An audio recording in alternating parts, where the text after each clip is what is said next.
She was the dirt beneath their boots, a rejected Omega, left to wither by the man who promised her forever. But when the ruthless Alpha King bypassed every high-born female in the Great Hall, stopping before her trembling form, his booming voice shattered her cursed reality. "I need a wife." The stone floors of the Oakhaven fortress were unforgiving, biting through the thin soles of Isolde Vane's worn leather boots. It was the night of the Blood Moon Feast, an evening usually reserved for mating rites and joyous howling beneath the lunar glow. But for Isolde, it was merely another night of scrubbing soot from the grand hearths and enduring the sneers of her own pack. She was an Omega. More specifically, she was a rejected Omega, the lowest possible caste in the brutal hierarchy of the werewolf realms. Just beneath the collar of her coarse burlap tunic, an ugly, jagged scar rested on her pale neck. It was a constant, burning reminder of Conrad Hallowell. 3 years ago, Conrad had been a promising beta, and Isolde had been his fiercely devoted mate. They had exchanged vows by the Crimson River, binding their souls. But when Alpha Reginald decreed that Conrad was to be elevated to the Alpha Inner Circle, a simple Omega mate became a political liability. In front of the entire pack courtyard, Conrad had torn the mating bond from her mind, his eyes cold as he declared her weak, insufficient, and unworthy of a ruling seat. He had immediately taken Genevieve, Alpha Reginald's eldest daughter, as his new mate. The severing of a wolf bond was meant to kill an Omega. Isolde's survival was considered an unnatural fluke, an imbarrelment to Oakhaven. Her once golden hair had lost its luster, and her wolf spirit had retreated deep within her mind, falling into a catatonic state of grief. She was left to the kitchens, her scent of wild rain and crushed lavender muted by the smell of grease and wood ash. "Isolde, stop staring at the embers and fetch the spiced wine," barked Cook Martha, throwing a damp rag that struck Isolde's shoulder. "The Northern King has crossed the iron gates. If his chalice is empty, Alpha Reginald will have all our heads on spikes." A collective shudder ran through the kitchen staff. King Gideon Wulfric, the Alpha of Alphas, the ruler of the Winterborn territories. Gideon was a legend forged in blood and ice, a warlord who had conquered 3 rebel packs before his 25th winter. But he was also a man plagued by a dark rumor. His bloodline was cursed. 2 previous mates, both powerful alpha females, had died in childbirth, taking the pups with them. Gideon was 32 now, heirless, and growing increasingly ruthless. He had come to Oakhaven under the guise of an alliance, but everyone knew the truth. He was hunting for a new queen. Isolde hauled her tired body up, grabbing the heavy silver pitcher of spiced wine. Her arms ached under the weight, but she dared not complain. She hurried through the labyrinthine stone corridors, the sounds of raucous laughter and thumping boots growing louder as she approached the great hall. She slipped through the servants' entrance, instantly overwhelmed by the oppressive aura of hundreds of dominant wolves. The great hall was a spectacle of wealth. Banners of gold and green hung from the vaulted ceilings, and the massive oak tables groaned under the weight of roasted boars, pheasant, and towers of fresh fruit. At the high table, seated upon a throne carved from dark ironwood, sat King Gideon. Isolde's breath hitched. He was massive, a mountain of muscle wrapped in dark furs and boiled leather. His hair was as black as a starless night, brushing against broad shoulders, and his jaw was covered in thick, dark scruff. But it was his eyes that struck terror into the room, a piercing, unnatural shade of icy silver that seemed to strip away the flesh and judge the soul beneath. He looked bored, angry, dangerous. Next to him, Alpha Reginald was sweating profusely, gesturing grandly to the lineup of eligible, high-born females presented on the floor below. Among them was Genevieve's younger sister, preening and pushing her chest out, desperate to catch the king's eye. Isolde kept her head bowed, slipping behind the high table to pour the wine. She focused entirely on the rim of the golden goblets, praying to the moon goddess to remain invisible. "Your Majesty," Alpha Reginald stammered, offering a nervous smile. "The females of Oakhaven are bred for strength. Our bloodlines are impeccable. Surely, one of these fine wolves pleases you?" Gideon did not even look at the females. He picked up his goblet, his massive scarred hand dwarfing the metal. I do not need a parade of painted peacocks, Reginald. I need a vessel strong enough to carry the winter-born blood. These females smell of perfume and desperation. They would snap in half during a northern winter. The insult hung heavily in the air. Conrad Hallowell, seated a few chairs down with a smugly pregnant Genevieve, bristled at the king's tone but dared not speak. Isolde, trembling with exhaustion, moved to fill Conrad's cup. As she reached forward, Conrad's foot shifted beneath the table, whether by accident or cruel intention. His heavy boot caught her ankle. Isolde lost her balance. The heavy silver pitcher tipped, slipping from her grasp. With a loud, echoing crash, it hit the stone floor, sending a wave of dark red, steaming, spiced wine directly over the hem of Genevieve's pristine silk gown. A deathly silence fell over the great hall. The music stopped abruptly. The only sound was the dripping of the spilled wine, pooling like blood on the gray stones. "You clumsy, worthless wretch!" Genevieve shrieked, springing up from her chair and backhanding Isolde across the face. The force of the blow sent Isolde crashing to the floor. Her lips split, the sharp metallic taste of blood filling her mouth. She curled into herself instinctively, bringing her arms up to shield her head as the entire hall erupted into murmurs of disgust. "Guards!" Alpha Reginald roared, his face purple with rage. "Drag this filth to the dungeons! She has insulted the high table in the presence of the king." Conrad sneered, looking down at his former mate with absolute revulsion. "I told you years ago, Reginald. We should have put the Omega out of her misery when her bond broke. She is a rot in our pack." Two burly guards stepped forward, grabbing Isolde roughly by the arms. She didn't fight. She had no strength left to fight. The pain of her broken bond flared in her chest, a phantom agony that made her gasp for air. She closed her eyes, ready for the darkness of the cell. "Halt!" The single word cut through the chaos like a battle axe. It was not loud, but it possessed an earth-shattering authority that made the guards instantly freeze. Their grips loosened on Isolde's arms. King Gideon slowly stood up from his ironwood throne. The sheer size of him cast a long, imposing shadow over the high table. His nostrils flared, his chest rising and falling as he inhaled deeply. He wasn't looking at Reginald. He wasn't looking at Conrad. Those terrifying silver eyes were locked entirely on the bruised, bleeding Omega on the floor. "Majesty?" Reginald asked, his voice trembling. "She is but a servant, a defective Omega. We will remove her." "Silence," Gideon growled, the sound vibrating in the chests of everyone in the room. He stepped down from the dais.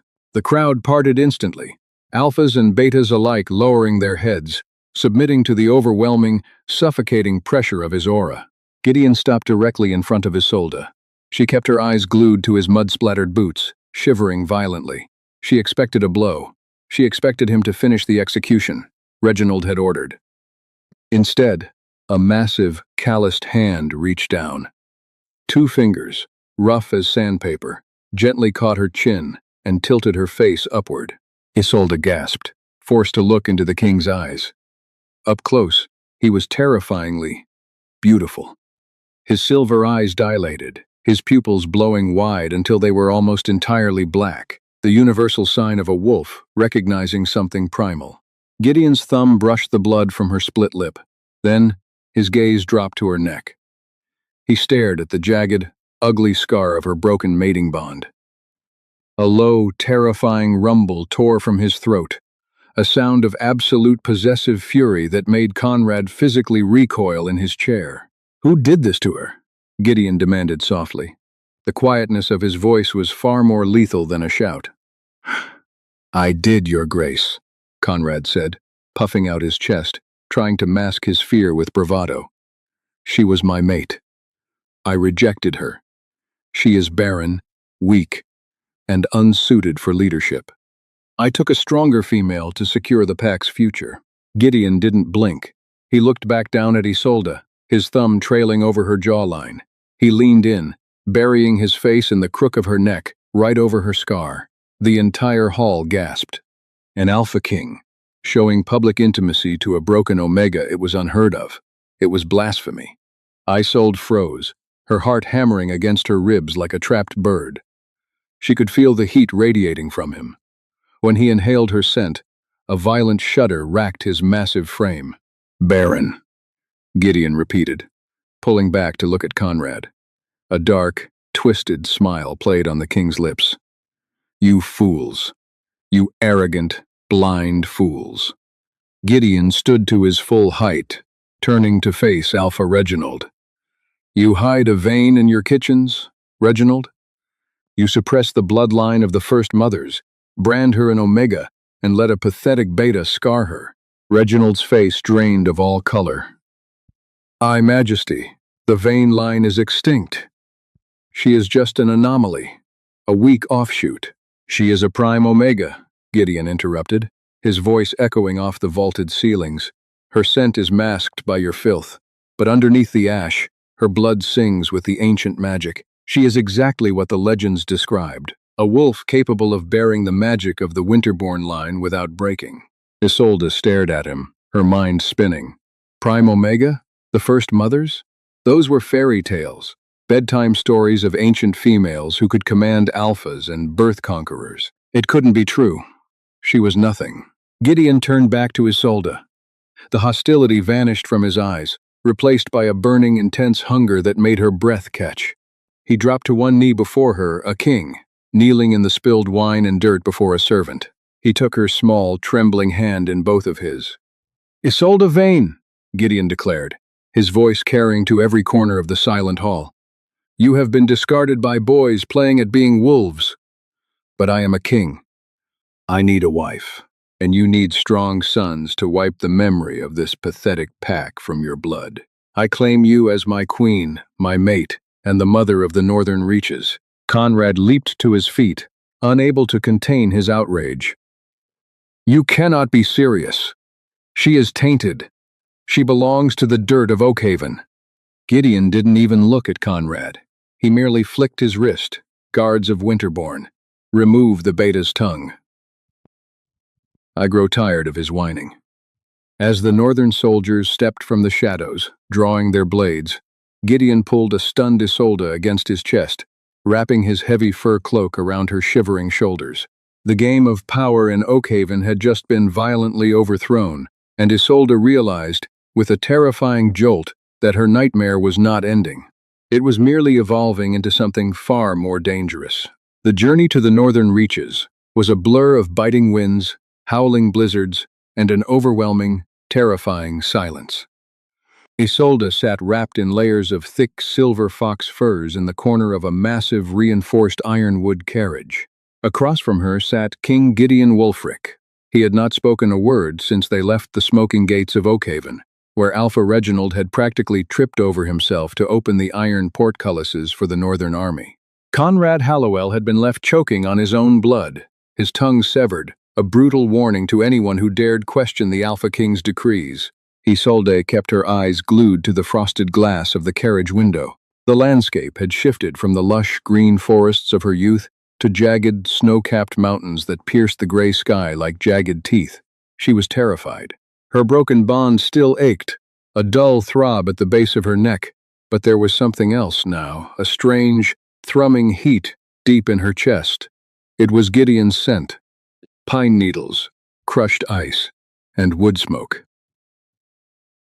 It filled the carriage, heavy and dominant, yet oddly soothing to her fractured wolf spirit. "You are shivering." Gideon's deep, gravelly voice broke the silence, making Isolde flinch.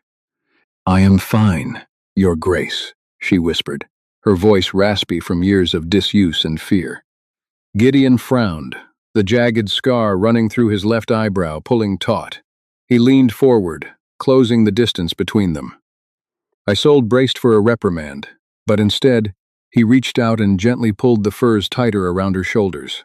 His massive hands lingered for a fraction of a second against her collarbone. "You do not need to call me Your Grace, Isolde. You are to be my queen. You will bow to no one, and you will fear no one. Not anymore." "But why me?" The question tumbled from her lips before she could stop it. She looked down at her calloused, blistered hands, the hands of a scullery maid, not a monarch. I am broken. The physician at Oakhaven said my womb withered when my bond was severed. I cannot give you the sons you demand. You have humiliated Alpha Reginald, but you have chained yourself to a ghost. Gideon's silver eyes darkened. Oakhaven is a pack of inbred, ignorant cowards. They do not know their own history. Have you never heard the lore of the Prime Omegas, Isolde, the first mothers? Isolde shook her head slowly. Centuries ago, Gideon explained, his gaze dropping to the ugly, jagged scar on her neck. The werewolf ranks were not divided by strength alone, but by spiritual capacity. Alphas were the warriors, the shields, but Prime Omegas were the core. They possessed an internal magic so potent it could command the tides of a pack's bloodline. They were the only females capable of bearing the offspring of the most volatile alpha lines without dying. Over the centuries, weak alpha males systematically hunted and suppressed them, fearing their absolute control over the pack dynamics. They buried the truth, turning the title of Omega into a term of servitude and disgrace. He reached out, his thumb lightly grazing her jawline. When Conrad Hallowell broke his bond with you, you should have died instantly. The psychic shock stops the heart of an ordinary wolf. But you lived. Your wolf went dormant to protect the ancient magic within your blood. When you spilled that wine, and I smelled your distress, my wolf recognized you. You are the only female on this earth strong enough to bear the winter-born curse and break it. 3 days later, the carriage thundered across a massive stone bridge, arriving at Castle Dunross, the ancient seat of the Winterborn pack. It was a fortress of dark granite, built directly into the side of a sheer mountain cliff. As Gideon led her into the grand courtyard, the entire northern court was assembled. They were giants compared to the wolves of Oakhaven. But as Isolde stepped down, wearing her simple tunic beneath Gideon's royal cloak, the whispers began. Standing at the forefront of the welcoming committee was Harrison Montgomery, Gideon's chief advisor and beta, a man with calculating hazel eyes and a stiff, formal posture. Beside him stood Diana Kensington, a stunning aristocratic alpha female from a wealthy allied pack. Diana's silver hair cascaded perfectly down her back, and her eyes, sharp as shattered glass, locked onto Isolde with immediate, undisguised hatred. Diana had been groomed for years to take the empty throne beside Gideon. "My king," Harrison said, bowing deeply, though his eyes darted skeptically to Isolde. "We expected you to return with a bride of high station. Has there been a mistake in the herald's message?" "There is no mistake, Harrison," Gideon boomed, wrapping a possessive arm around Isolde's waist, pulling her flush against his armored side. "This is Isolde Vane. She is my mate, and she will be crowned Queen of the Northern Reaches tonight. Have Dr. William Harford attend to her quarters immediately. She requires a warm bath, proper silks, and the finest meats from the larder." Diana Kensington stepped forward, her smile perfectly practiced, but entirely devoid of warmth. "Your Majesty, surely a servant from a southern province requires training before being presented to the northern lords. The winter courts are unforgiving." "She requires nothing but my protection," Gideon snarled, his eyes flashing a dangerous, glowing silver. The warning in his voice was absolute. Diana lowered her head, exposing her neck in submission, but Isolde saw the clenching of her fists. Over the next month, life at Castle Dunross was a strange, isolating dream. True to his word, Gideon married her in a private ancient rite under the northern lights. When he bit into her neck, right over the scar of her old, broken bond, a blinding, searing heat rushed through Isolde's veins. The pain of the past vanished, replaced by an intoxicating, golden warmth. Her wolf, dormant for 3 long years, clawed its way to the surface, howling in triumphant harmony with Gideon's massive black beast. Under the care of the royal physician, Dr. William Harford, Isolde's hollow cheeks filled out. Her hair regained its golden, sunlit shine, and her posture straightened. But the political waters of the castle were deadly. Whispers followed her down the stone corridors. The kitchen queen, the tainted Omega, The King's Folly. Diana Kensington and Harrison Montgomery were always watching, always conspiring in the shadows. They held immense power over the northern lords, and they viewed Isolde as a frail weakness that would ultimately destroy Gideon's reign. Their hatred crystallized into action when, 2 months into her reign, Isolde collapsed in the courtyard gardens. Dr. Harford was summoned immediately. After a tense, agonizing hour behind closed doors, the elderly physician turned to King Gideon, his hands trembling with absolute awe. "Your Majesty," Dr. Harford whispered, bowing low, "the Queen is with child, and by the strength of the heartbeats, she carries twins. The curse is broken." Gideon fell to his knees beside the bed, burying his face in Isolde's stomach, his massive shoulders shaking with raw, unchecked emotion. Isolde ran her fingers through his dark hair, tears streaming down her face. She was not barren. She was giving him his heirs, but outside the chamber doors, Harrison Montgomery and Diana Kensington shared a look of absolute, murderous resolve. If the Omega birthed those pups, her position would be unassailable. She had to be eliminated.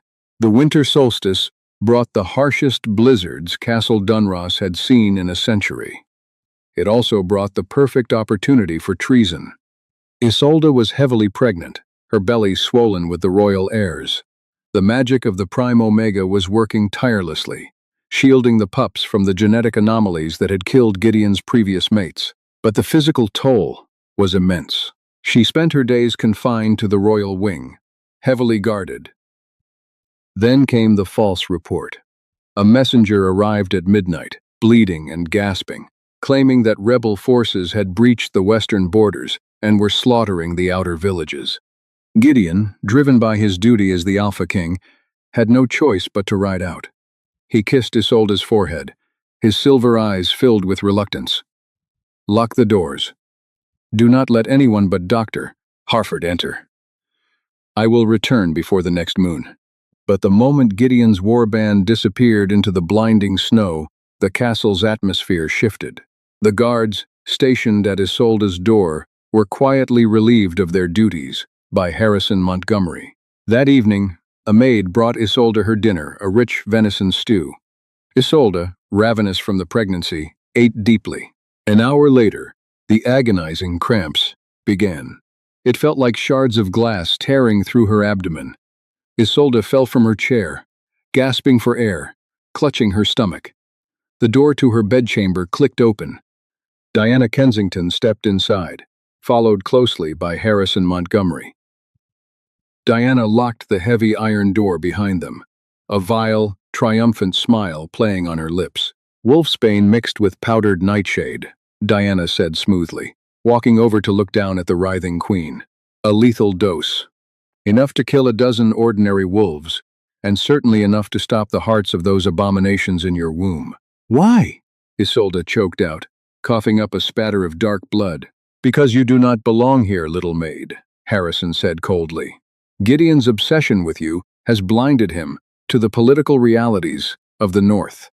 We need a strong alliance, an alpha queen who commands respect, not a pathetic, broken toy from Oakhaven." Isolde's vision blurred. The pain was blinding, suffocating. She could feel the poison racing toward her womb, seeking out the twin heartbeats of her unborn sons. Panic, pure and primal, ignited within her. They were going to kill her children. The children she had thought she could never have. The children of the man who had pulled her from the ashes and treated her like a goddess. "No," a voice echoed in the deepest caverns of her mind. It was ancient, furious, and terrifyingly powerful. The dormant magic of the first mothers, the bloodline of the Prime Omega, recognized the threat. The poison didn't kill her. It acted as a catalyst. Isolde's eyes snapped open. The irises were no longer a soft human brown. They were glowing, brilliant, incandescent gold. The air in the bedchamber suddenly dropped by 20 degrees. The heavy stone walls trembled. Diana took a step back, her triumphant smile faltering. "What is happening?" "Harrison, finish her. Cut her throat." Harrison drew a silver dagger from his belt and lunged forward. Isolde didn't move her arms. She merely locked her glowing golden eyes onto the beta. Kneel. The word did not come from her throat. It erupted from her soul, a shockwave of pure, unadulterated spiritual dominance that shattered the very air. Harrison hit the stone floor with bone-crushing force. His knees shattered the flagstones beneath him. He dropped the dagger, clutching his throat as his wolf submitted instantly to the overwhelming ancient command. He couldn't breathe. He couldn't move. Diana screamed, trying to turn and run for the door, but the pressure of Isolde's aura hit her like a physical wall. She was forced down, her face pressing violently against the icy floorboards, whimpering in absolute terror. Isolde slowly pushed herself up. The poison was burning through her veins, but the prime Omega magic was incinerating it, purging the toxin through sheer force of will. She stood over the traitors, a terrifying vision of golden light and maternal fury.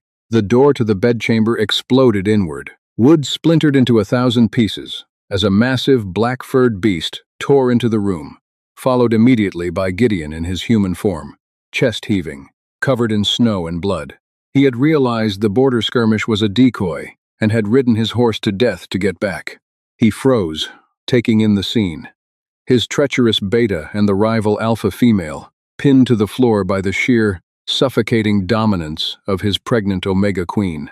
Isolde looked at Gideon, the golden glow slowly fading from her eyes as exhaustion finally overtook her. She swayed on her feet. Gideon crossed the room in a fraction of a second, catching her before she hit the ground, wrapping her tightly in his massive arms. "They tried to kill our sons," Isolde whispered against his chest.